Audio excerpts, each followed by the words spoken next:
Welcome to the third in a three-part webinar on Catholic voters in the 2020 election, jointly sponsored by the Boise Center for Religion and American Public Life at Boston College, the New Hampshire Institute of Politics at St. Anselm College, and the Leonard E. Greenberg Center for the Study of Religion and Public Life at Trinity College, Hartford.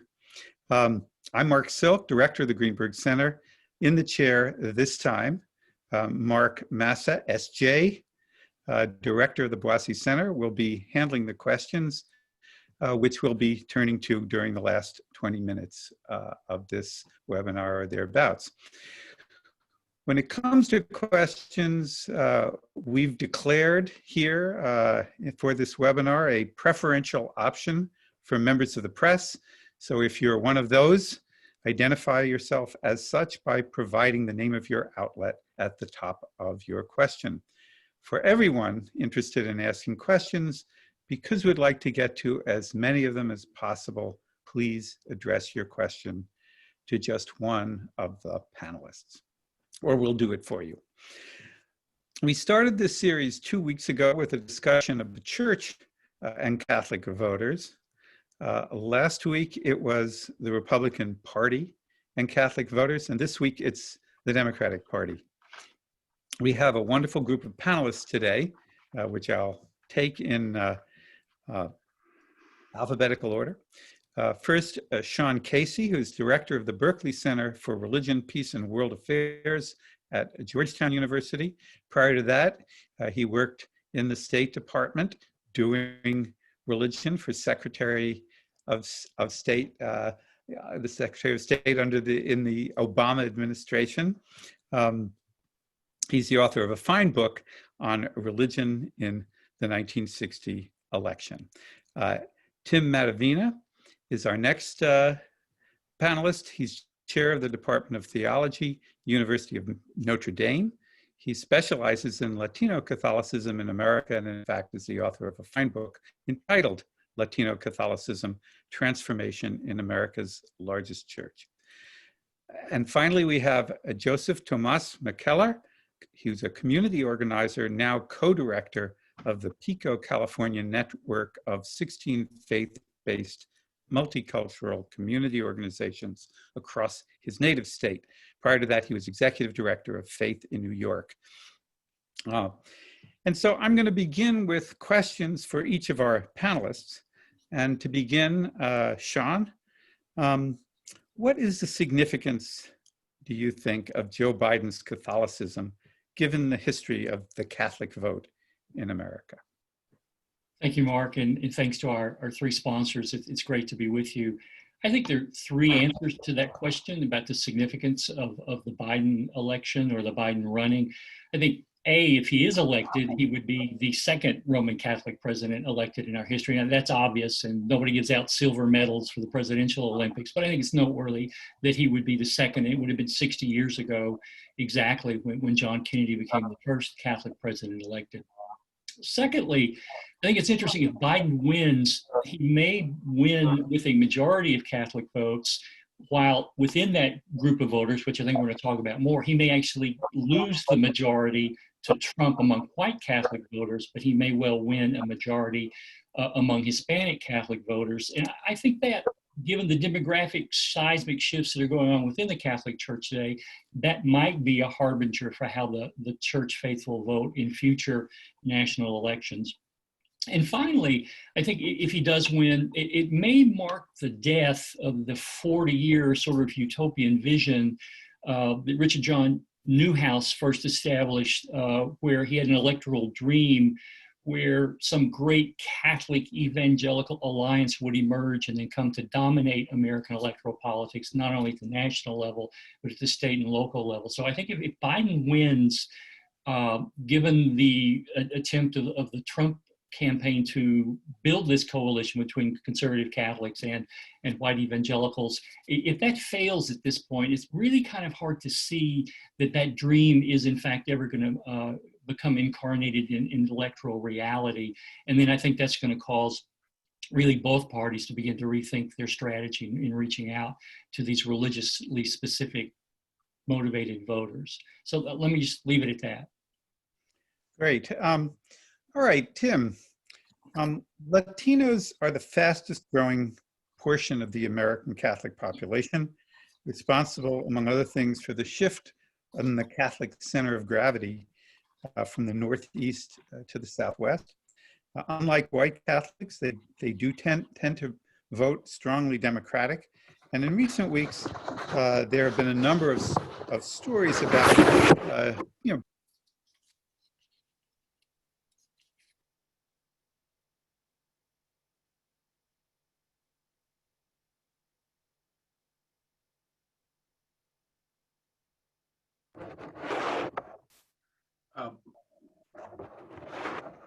do I? Mark, you were cut off. We couldn't hear your question. Okay, so let me start again. I apologize. So for Tim, Latinos are the fastest growing portion of the American Catholic population, responsible, among other things, for the shift of its center of gravity from the Northeast to the Southwest. Unlike white Catholics, they tend to vote strongly Democratic. There have been a number of stories in recent days that suggest that Latino Catholics may be less likely to vote for Joe Biden than they were for Hillary Clinton. What do you make of such an assessment? Thanks, Mark, and thanks also, as Shaun said, to the conveners of this event. It's an honor to be part of it. Well, to answer the question, will Vice President Biden do better than Secretary Clinton? First of all, we have to talk about how well did Secretary Clinton do. A lot of the polls said she was in the high 20s. Trump was in the high 20s and she was, about 70 or so. But actually the poll that most Latinx political scientists looked to was the Latino Decisions 2016 election eve poll. And that one showed Secretary Clinton getting 79% of the Latino vote and President Trump 18%. So I don't want to spend a lot of time digging into the weeds. That poll that the Latinx political scientists tend to favor more had bilingual capacities and a different sampling approach that they thought was more just. So again, I don't want to get into all the details of that, but one question is how many votes Latino votes were actually gained in 2016. That will determine whether or not Vice President Biden fares as well as Secretary Clinton did. Another point to remember, of course, is the Latino vote is not a monolith. So state to state, region to region will make a big difference in how this all plays out. And when you even say the Latino vote, you're talking about groups that are variated by, Latino Pentecostals tend to be more Republican. Among Catholics, of course, Cubans tend to be more Republican than the others. But even beyond those ones that are pretty well known, from state to state, there are also pockets of solid Latino Republican voters and solid Latino Democratic voters. So it's important to realize that Latinos have voted Republican since the time of Eisenhower and even before, and in solid blocks since the time of President Reagan. And the Democrats have generally gotten about 2/3 to 75% of Latino votes, and Republicans have generally got about 1/4 or even as many as 30% of those votes. Certain candidates like Reagan and especially George W. Bush did very well among Latino voters. So to reframe the question, the question is not, will there be an overwhelming shift? There's a solid group of Latinos that are Democrat and a smaller, but it's still a substantial group that are Republican and even voted for President Trump, despite the fact that some of them said they did not like the way he talked about Latinos and immigrants. They found it disgusting, and yet they pulled the Republican lever because they're accustomed to doing that. So will Vice President Biden perform as well as Secretary Clinton did? Depends on what the high number is. If she really did get 79% of the vote, I would guessing no, because that would be the highest ever, even higher than the two totals that President Obama got. If she in fact was closer to 70%, then she had an average performance for Democratic candidates, and I think Vice President Biden could very well pull that off. So the question here really is, how many of the Latino Democrats and how many of the Latino Republicans will the other side be able to peel off and gain a slight percentage edge? And where will that peeling off take place, in battleground states or elsewhere? Finally, if the number is 79%, I don't think he's going to reach that. If the number is 70%, he may very well reach that, and he may well outperform it. All right. Well, I think building on this sort of picture of the Latino vote as non-monolithic, I'd like to ask Joseph if how he would draw the divide lines between Democratic and Republican Latino voters. Sure. Thanks, Mark. It's an honor to be with you and also with Shaun and Tim. You know, as a community organizer working in Catholic parishes for the last 15 years, I think anecdotally there are mainly two factors that determine whether a Catholic voter votes Democrat or Republican. One is race and their individual proximity to whiteness. And two is the person's proximity to the poor and to the excluded, which is often dictated by how long a Latino or Latinx family has been living in this country, you know, what economic class they were relegated to or had access to upon migration, and the legal status of their close family members and friends. There was just a fascinating research study done by Pew about a Catholic breakdown by partisan identity. And something like 6 in 10 white Catholic voters identify with the Republican Party, whereas Latinx, Latino Catholic voters, 68% identify as Democrats. And in PICO, California's kind of faith-based organizing with Catholic parishes and dioceses around the state, we have seen the impact of politicians' efforts to really stoke the racial anxiety that's already present in our country for the purposes of maintaining a caste system and ultimately power and control over the distribution of wealth. We have seen its impact upon, you know, the Catholic Church. We're not immune to what is happening in the world around us. And frankly, the political climate surrounding Latino and non-Latino Catholics over the last 4 years has brought into kind of fierce debate the questions: who matters, who belongs, and frankly, who deserves a share of our collective wealth and prosperity as the world's largest economy. And in this climate, the dominant narrative that is being promoted by politicians is that we are safer the more segregated we are from one another. And I will say, as a Mexican-American Catholic raised by a devout, you know, abuelita, my grandmother, whose family immigrated to Los Angeles, I have been disappointed by the failure of many Catholic churches to facilitate the kind of transformation of hearts and minds across racial difference.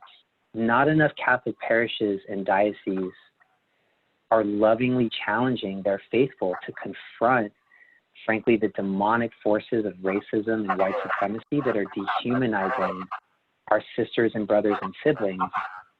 And having said that, I find a lot of hope in my own Catholic parish of Dolores Mission Church in East LA, where there's a commitment to do the hard work of encounter across difference.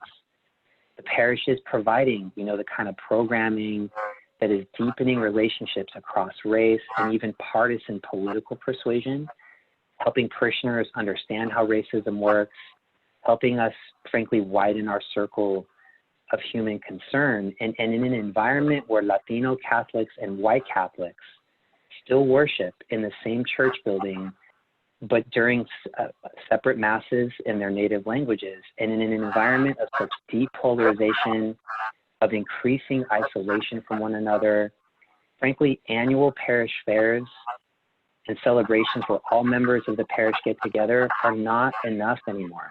They don't cut it anymore. They don't facilitate the kind of deep transformation that we need in this country and inside the church. Thank you. All right, I'm going to bring this back to Shaun. You've been involved personally in democratic outreach to religious communities. How would you characterize the party's approach this year, particularly, of course, with respect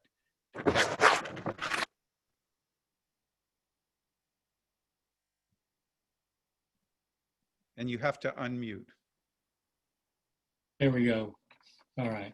I think the first thing to note is the very bizarre environment we are in terms of the influence of the pandemic.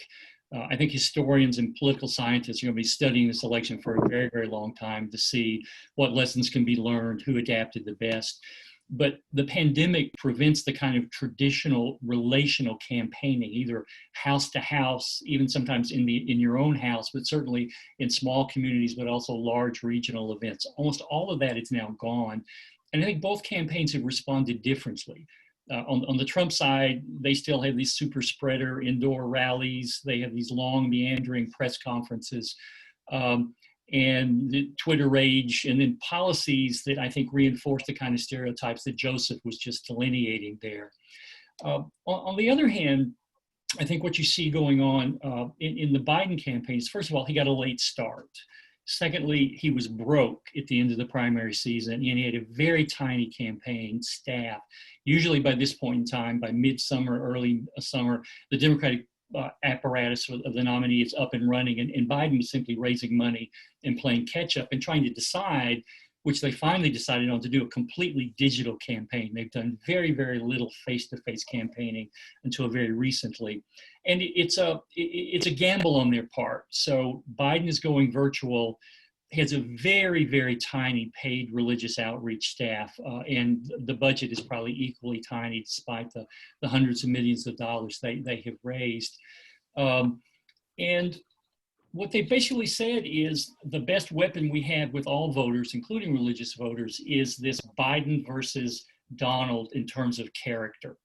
And they're willing to highlight Trump's rhetoric, his record, his just continued weekly problems, and they decided to let Joe be Joe. And in essence I think they're saying their best weapon is Biden's character, which in theory, by their view, is that will have more resonance in a purely digital online campaign than anything else we could do, that his character up against Trump's character is going to draw more voters in. And I think that's the hypothesis, and only the outcome on November 3rd is going to tell us. But letting Joe be Joe means showing empathy, showing policy competency and expertise, and particularly with respect to COVID-19 policy, the economic destruction that has been wrought on the middle class and on poor people, and the disruptions in healthcare. Those seem to be issues that all religious communities are interested in.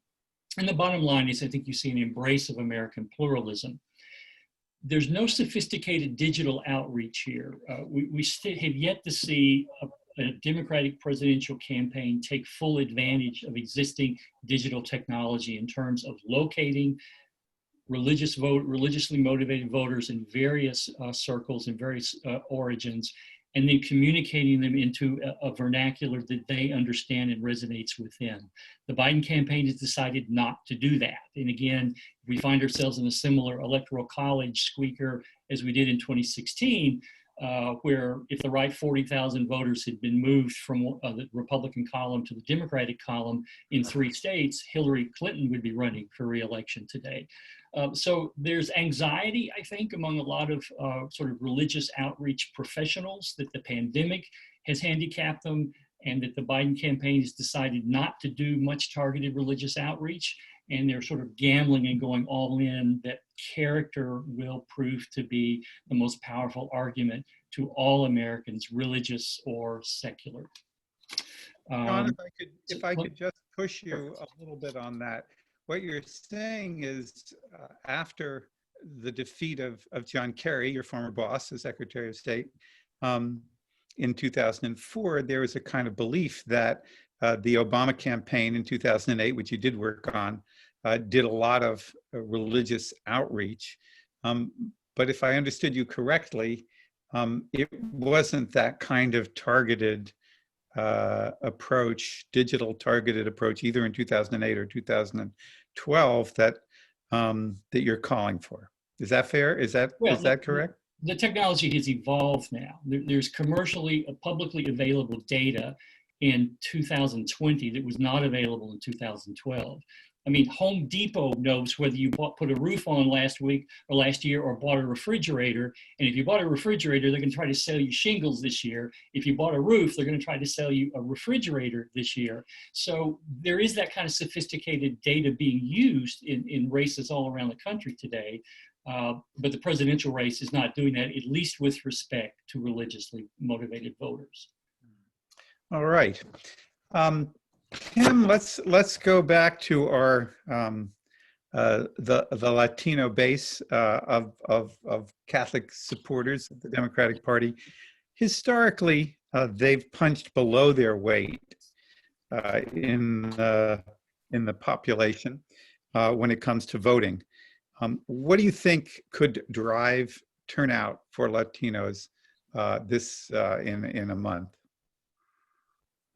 Well, that's true, Mark.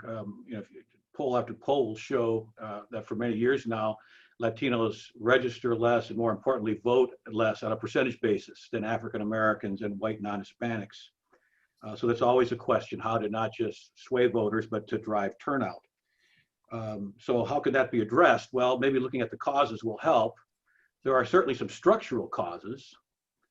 Two of which are talked about quite a bit this time around in the elections: the Electoral College and kind of voter suppression or gerrymandering practices. In terms of the Electoral College, more than half of Latino voters in this country live in California, Texas, or New York, three states which for quite a while now pretty much been known in terms of where they would be going in the presidential election. New York and California almost always go Democrat by wide margins. Texas, Republican, although Texas is getting a bit more competitive now.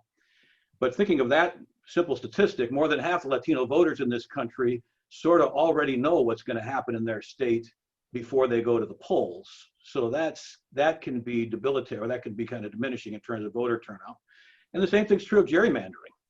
If you're in a congressional district that's almost all Latino, then you kind of know who the electorate's going to elect in that election. On the other hand, if you're in a district with very few Latinos, then you know it's going to go another direction. The great Willie Velasquez, who started the Southwest Voter Registration Education Project back in the 70s in Texas, and who I've always admired very much and had a chance to work with in Texas. You know, he always said you got to do both things at once. You got to register voters, and you got to drive back gerrymandering, practices, which he did successfully, winning scores of lawsuits in Texas, because his philosophy was you got to register people to vote, but you got to give them something to vote for and a reason to go out and vote. And so structurally, there are things that work against Latinos going out to vote. They don't always feel like their vote really is going to matter, like many other voters. If you kind of feel that way, that can be diminishing. That said, there's a great need for people, like Joseph Tomás and other organizers, as he said beautifully in his first answer, talking about transformation and hope to help people develop the habitus of voting and to convince them that this is something that can make a difference, not just voting, but being involved beyond the vote to try to transform the way our nation is run. So those are the kind of the structural, as well as, if you will, the internal Latinx communal dynamics of how to work on voter turnout. What might drive more voters to come out this time? Well, the last elections, and this one too will leave us no surprise, the issues, the economy and healthcare, very important to Latinos, to the extent that a candidate like Joe Biden or Donald Trump is making those voters think this is going to make a difference in what's going to happen in my family, in my community, that will not only gain their vote, but energize them to vote and to tell others to vote. So continuing that discussion, Joseph, you've been doing community organizing for the better part of 2 decades in both the Southwest and the Northeast, in California and New York. Who has influence with Latinx voters, and what would you say is the sort of narrative that appeals to them? Yeah, thanks, Mark, for the question. I would say a couple things with the tie back to some research we've done, some public messaging research, as well as some anecdotal experience. On the messaging research side, we've done some recent polling of Latino, Latinx voters in California. where some individuals who can message in a trusting way to those voters are some sports figures, especially some popular soccer figures, some Latinx politicians, and some Latinx pop culture figures. But interestingly, across the board, the one group that remained constant in all of the public opinion research were religious leaders. Religious leaders still have a lot of sway with Latinx voters, which might be counterintuitive for some of us, just given some of the declines that we've seen in sort of participation in organized religion. But even despite that, religious leaders, not just in Latinx communities, but in communities of color in general, still hold a level of moral authority that is really important for us to recognize and to capitalize upon.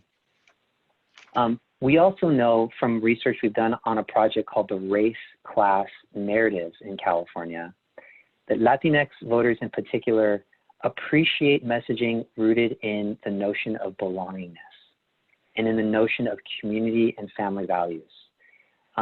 They appreciate messages that begin with things, with a sentence, for example, that sounds like this: we all want similar things, a good job, time with our families, adequate health care, a dignified home to live in.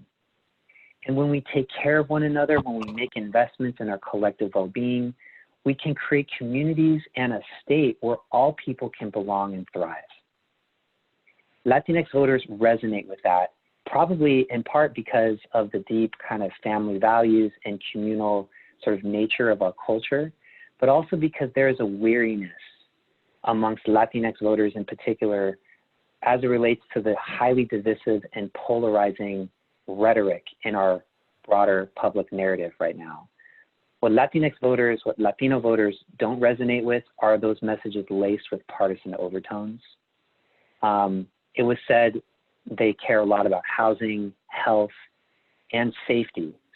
Public safety is also a big issue for Latinx voters, which I want to just say is of particular interest for us in this time where the appropriate role of law enforcement is being obviously hotly debated in our country.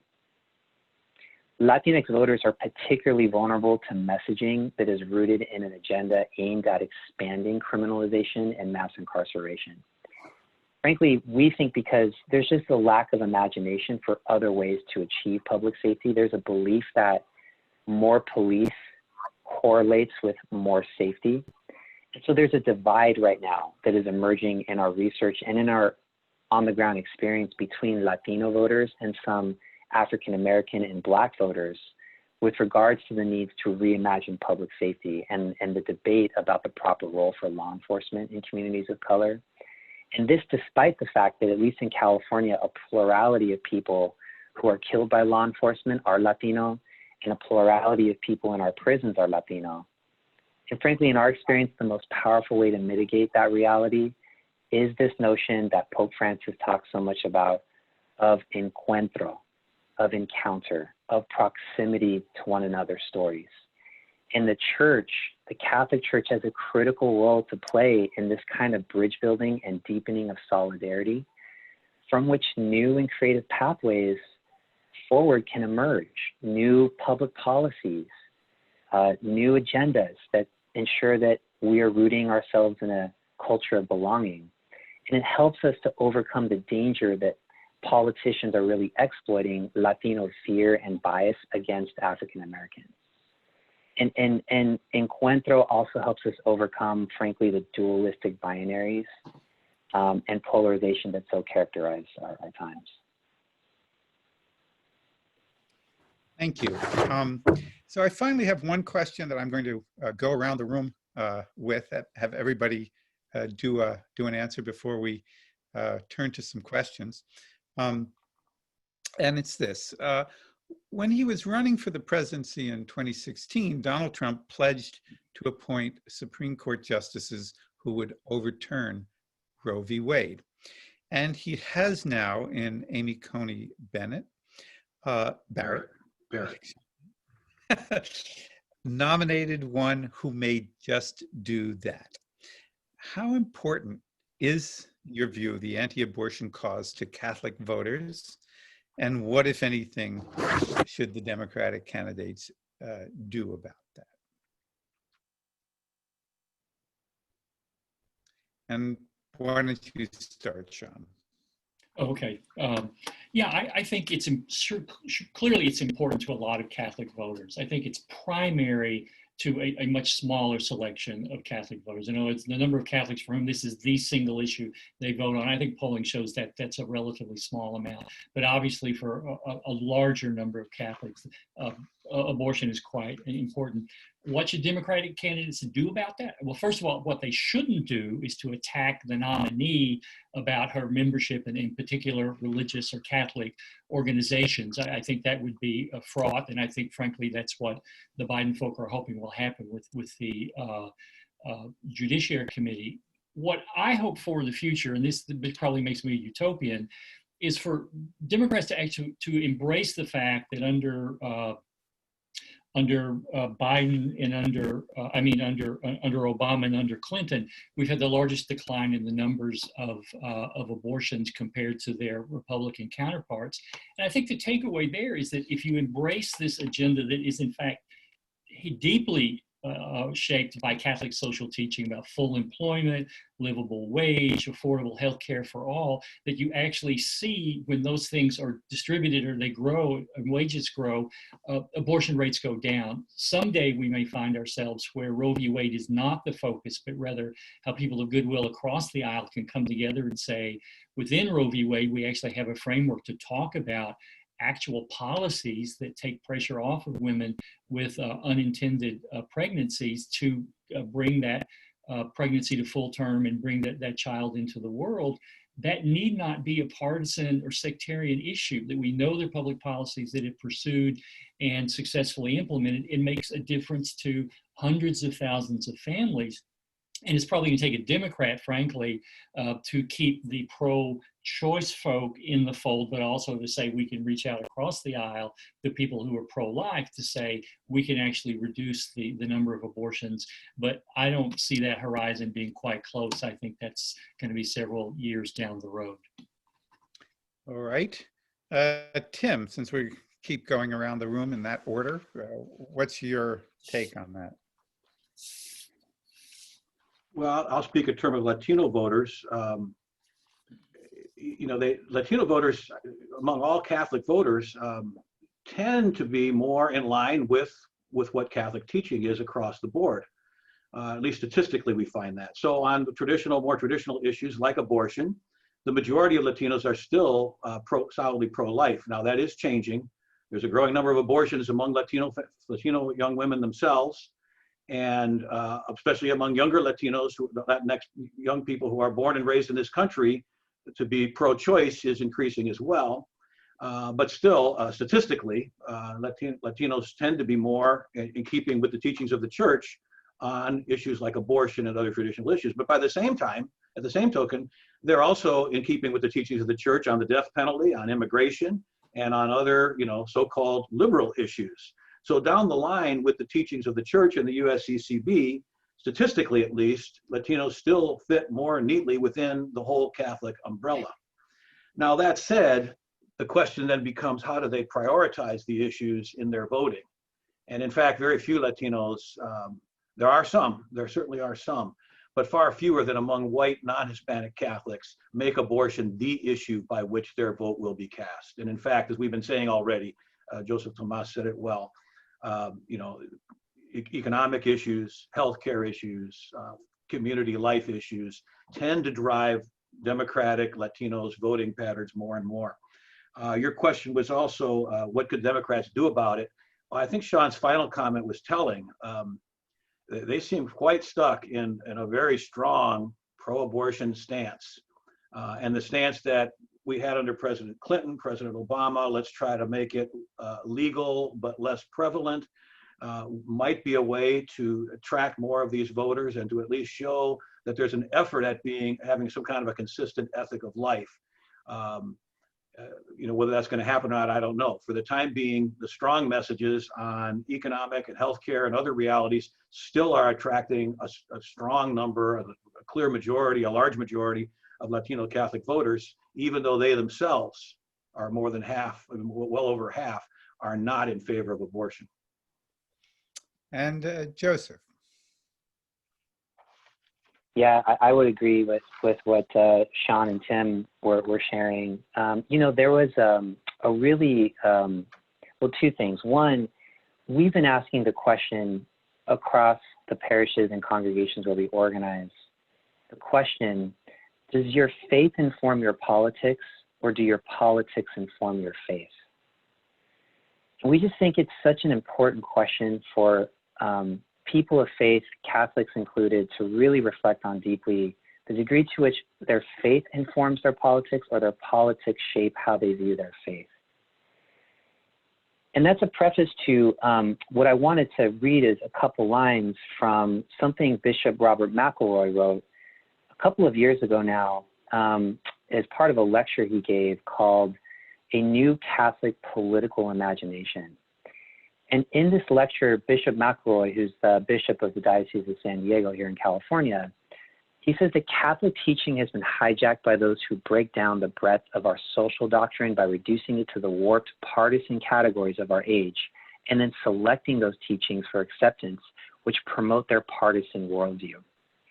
And he goes on to write that skewed distillations of Catholic moral teaching are deployed by both sides to explain why one set of these issues automatically enjoys a higher claim upon the conscience of believers.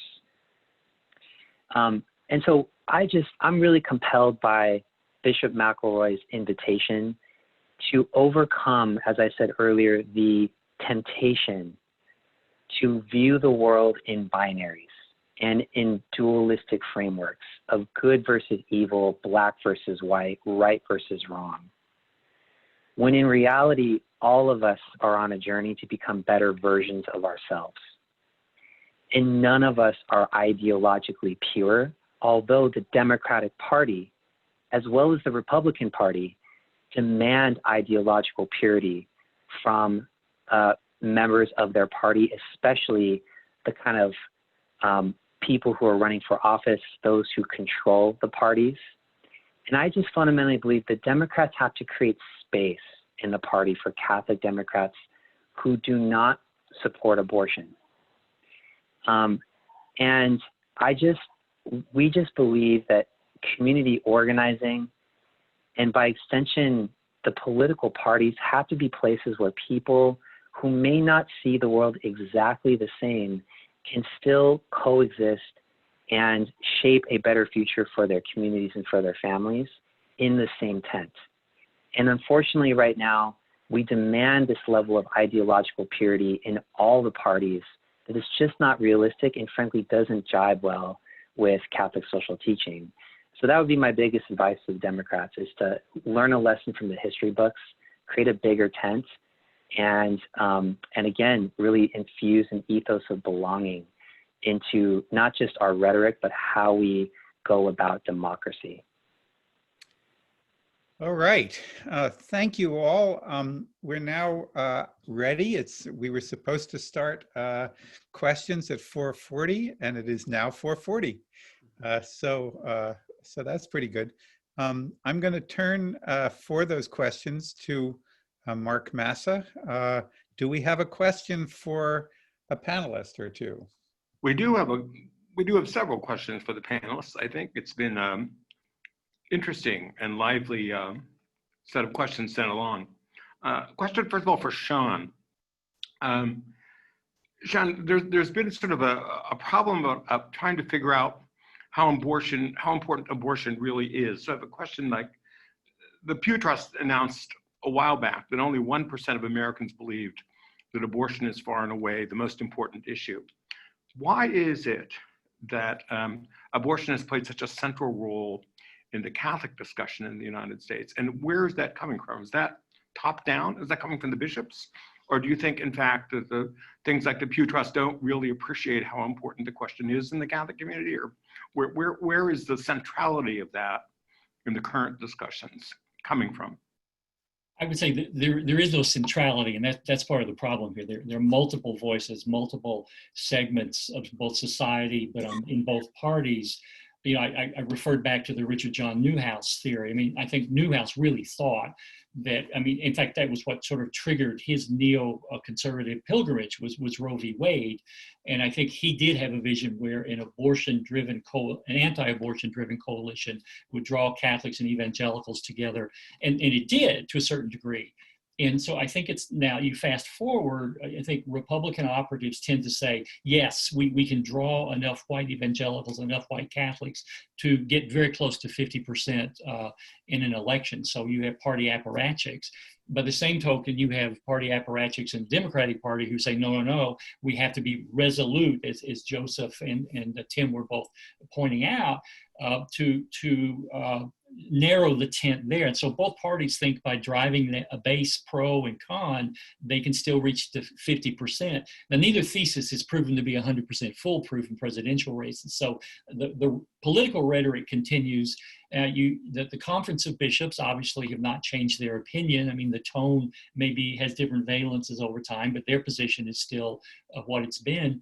But the electorate, on the other hand, seems to sort of say, very few of us walk into a voting booth saying this is the one question. And so you have this three different parties. You've got the polity, you've got politicians on both sides, and then you have religious groups on both sides. So in many ways, the irony here is that we have different people trying to push the discourse in different directions, but the public itself seems to be sort of, on the one hand, not wanting unrestricted access to abortion, but on the other hand, not absolute ban either. And it's that messy middle where we continue to live.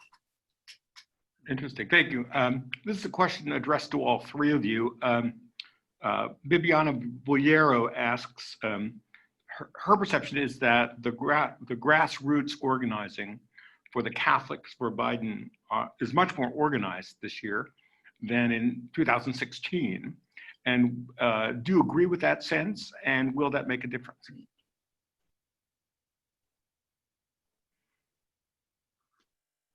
Shaun, I think you might know more about this one. The answer is yes, they are more organized, because frankly, the Clinton campaign, there was a deep dispute, I think, in the senior region levels of the campaign about do we do religion or not, and ultimately not prevailed, which I think was a mistake.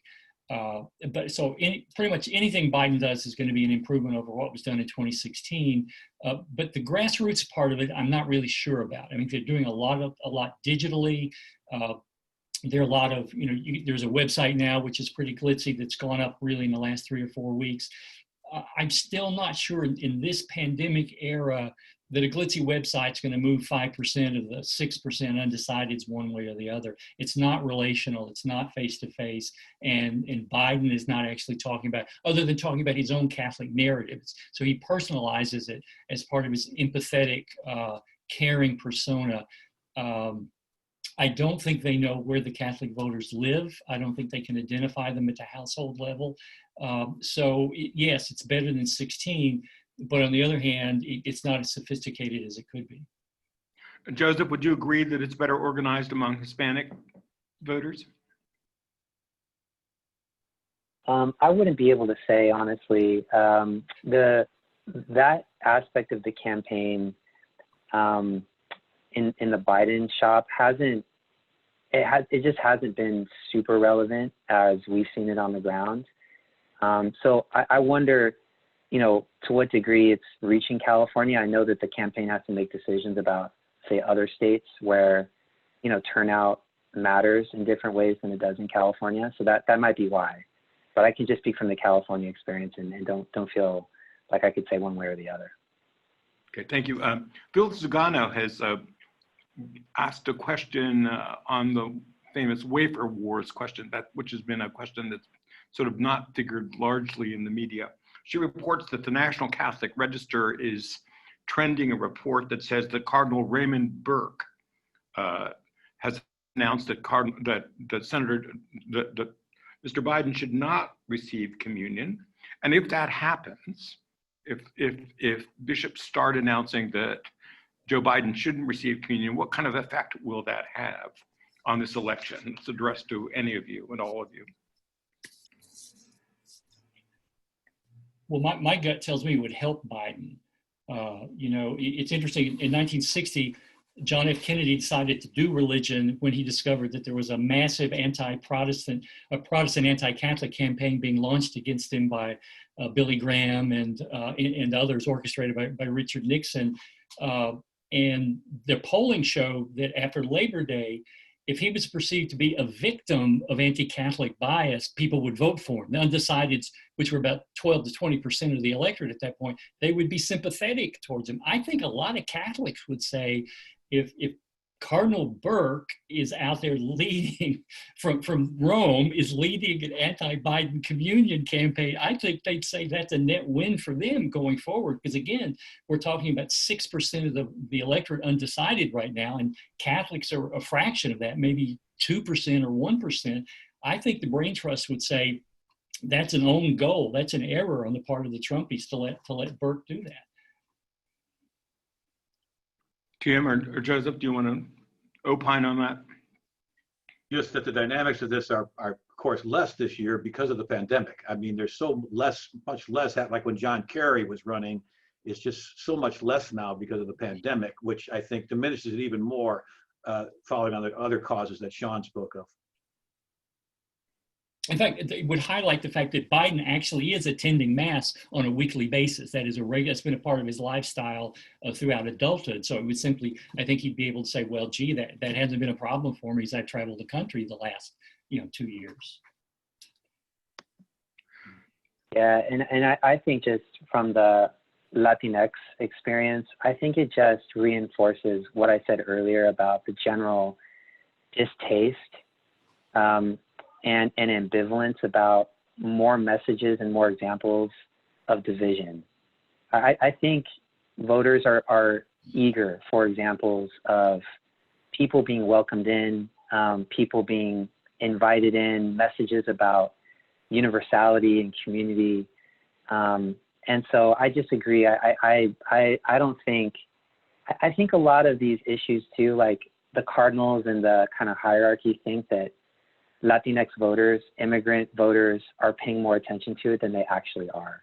I think in the midst of a pandemic, as Tim was saying, there are other issues that people are far more concerned about paying attention to. And this just reinforces, I think, the ugly side of both the country and the state of the Catholic Church. Interesting. Shaun, there's a question from somebody watching who asks, who notes that the Biden campaign seems to be spending increasingly amounts of money on advertising on Christian radio stations. Do you think that this will have an effect on breaking into President Trump's traditional support group, white evangelical Protestants, or will all of this open the way for Mr. Trump to take to the airwaves and appeal directly to Catholics, especially Latinx Catholics? I have no knowledge of how large the purchase is. I have no knowledge of who. I have anecdotal information about who listens to contemporary Christian radio. I think it does cut right, but I think those are true believers. I don't think there's a net loss or gain there, and I can't see any collateral benefit to Trump from that. I mean, yeah, that's all I know about that, which is not. Okay. Tim or Joseph, do you think that would make a difference if there's starts to target Latinx evangelical radio stations? I don't know that he's going to make much progress there. I mean, a lot of those, at least the Latinx evangelicals that are strongly Republican already, they're not anywhere close to that undecided group that Shaun was just speaking of. So I'm not really very well versed in these kind of political strategy questions, but at least from what I know of Latinx communities, about which I do know something, he probably has a better place to put his investments, because I don't see much crossover happening there for those that are already strongly decided. Yeah, I think that the only danger is for the Democrats is if part of the strategy with Latinx voters is to stoke the racial fear that I was talking about earlier, and trying to tie some fear about a rising crime in cities across the country to the uprisings related to Black Lives Matter, upheaval about the role of law enforcement in our country. That is an area of vulnerability for the Democrats. And Trump has already shown his hand of wanting to really double down on the law and order narrative, and really just playing in, to people's fears about crime rates, and only offering folks kind of one solution. So other than that, if it's kind of if it's more about, Trump is gonna fight the abortion fight for you all, I agree. I'm not sure that makes much of a difference. It's a question for all three of you from one of the viewers. How important has social media itself been in dividing the Catholic community? Videos on YouTube of bishops and priests saying that Catholics can only vote for one participant, and that I watched one this morning that said that a Catholic cannot in good conscience vote for a Democrat at this point. How important do you think social media is in swaying Catholic voters? I mean, I know a lot of Latinx Catholics who do utilize Facebook in particular to maintain kind of social connections and root themselves in their community, especially during a pandemic where they can't see folks as regularly as they would, at Mass. I just think that, like, in general, social media, the algorithms are geared towards perpetuating division and polarization. So I think it is having an impact, but it's not just on Catholic voters, it's on the electorate, it's on the country in general, because these companies profit the more content you look at that reinforces your already existing worldview. It's their profit model. And I think until we fundamentally address that, social media is going to continue to be a source of polarization in our country.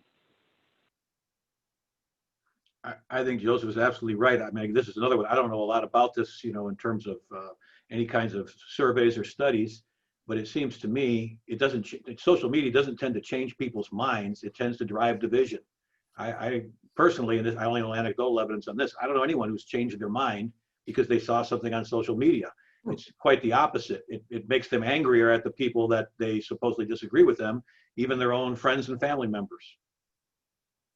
The only dissent I would register, I agree with both what Joseph and Tim said. But if we go back to, I think, something Joseph said very early, and that I think it's incredibly important, it is about narrative. It is, what is the story you are telling about the country and where it's going? Now, there have been some astonishingly sophisticated ads in this election cycle. You go back to the Democratic primary season where it seems like every other Democrat in the country was running for president. I mean, there was some astonishingly sophisticated narrative-based stories that I think, rather than saying, here's my 17-point plan to deal with heartburn in America, and those have a way, and I think some of the stuff the Lincoln Project did early on, less so than what they've done in recent days, was also saying we need to come together, we need to be unified, not divided, as we face the economy, as we face COVID, as we face a very difficult planetary environment and political environment.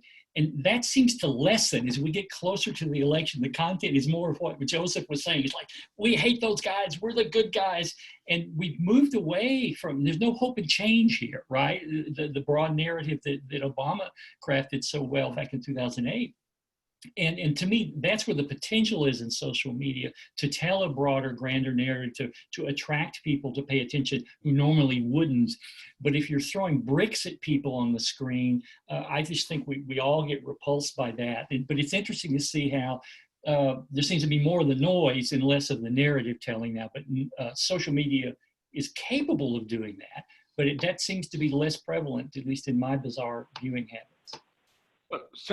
I would just want to very, very briefly just second what Shaun is saying. He's absolutely right about this. We've actually done some of that research on the kinds of social media assets and collateral that actually can help bridge divides, can offer a third way kind of narrative, and root folks in this notion of belongingness. The thing is, the campaigns, the partisan campaigns, are not embracing it at this point. But they do play well, and they're rooted in this race-class narrative I was mentioning earlier, that again, begins with the notion that we all want similar things. And we have to resist the temptation to allow us to be divided from one another by politicians who benefit from polarization. Now, it might be worth paying attention to. In the last week or so, you often do see presidential campaigns from far left to far right moving into a more inclusive space. And it will be interesting to see if either or both campaigns do that in the closing days of this election. Mary Lou Ambrose wrote this question originally, but several people have followed up. So I'm going to start with her question and expand it. Mary Lou says, why has no one addressed anymore President Trump's seeming total lack of ethics? And subsequent people said, why are the bishops so silent about this, since Catholics believe that the end does not justify the means? I mean, the philosophical argument that the end does not justify the means is basic to Catholic virtue ethics.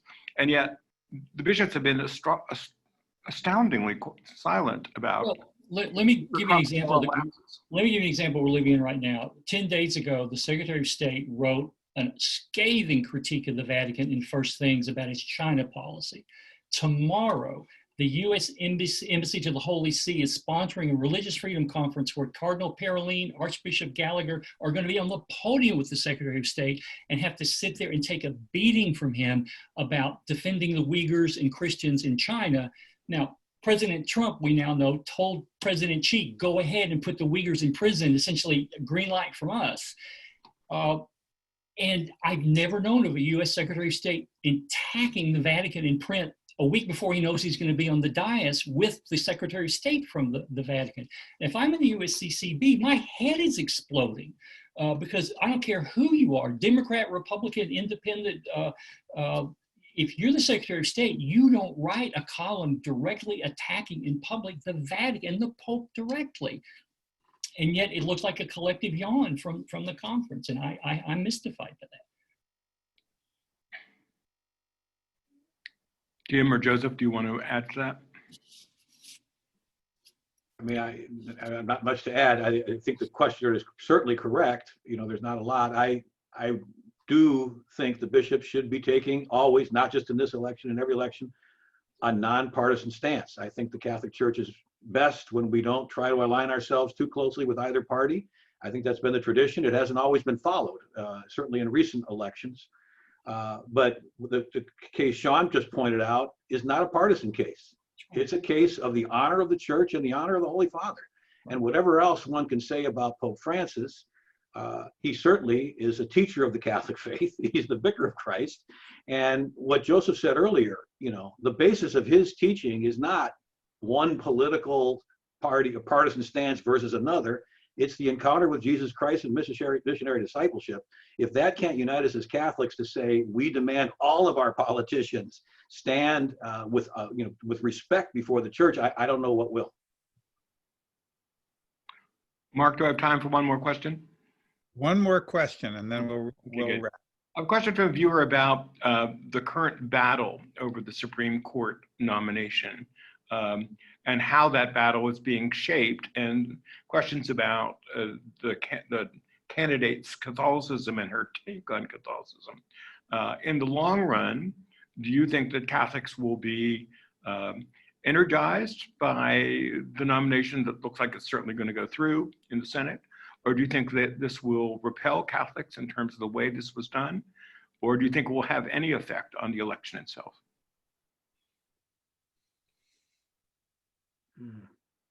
Don't everybody leap in simultaneously here. Well, okay, go ahead, Tim, you go for it, you go. You know, I'm just not a good procrastinator, you know, telling the future. I don't know exactly how this is going to play out. It seems like, of course, you know, there's all sorts of pressures on both sides now of whether doing this before or after the election would help one side or the other. Certainly, you know, for Catholics on the Republican side, for whom the changing of the Supreme Court is important. I mean, obviously doing this now matters a lot. There are others who are saying this could backfire. This could backfire big time if, in fact, they move ahead and then Democrats are elected to the president, if Joe Biden is elected, and to the Senate. I don't know that this particular case is changing significantly the dynamics within the Catholic Church with, with individual Catholic voters on this. Those dynamics are already established. This is just amplifying it because of the fact that 4 years ago, President Obama was not allowed to nominate a Supreme Court justice. Now President Trump is doing so. So this is just amplifying disagreements that were already pre-existent. Whether they become determinative in a much more major way than they have been up till now, we'll have to wait and see.